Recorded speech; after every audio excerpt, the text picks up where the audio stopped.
ઉપરવાસમાંથી પાણીની આવક થતા બારડોલીથી પસાર થતી મીંઢોળા નદી તોફાની બની। સ્થાનિક વરસાદ અને તાપી જિલ્લાના ઉપરવાસમાં ભારે વરસાદને લઈને ઉકાઈ ડેમ બાદ ડોસવાડા ડેમમાં પણ પાણીની આવક વધી રહી છે, જેથી મીંઢોળા નદી ગાંડીતુર બની રહી છે।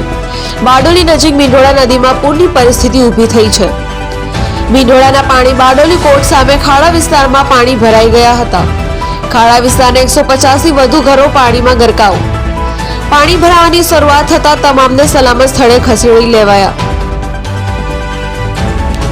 બારડોલીને રામજી મંદિરથી હાઈવેને જોડતો પુલ ઉપર ફરી વળ્યા પાણી। પુલ પર પાણી ફરી વળતા બેરિકેડ મૂકી પુલ બંધ કરાયો। હાઈવે તરફ જવા માટે વાહન ચાલકોએ મુખ્ય માર્ગ થઈને 3 કિલોમીટર સુધીનો ચકરાવો કરીને જવાની નોબત।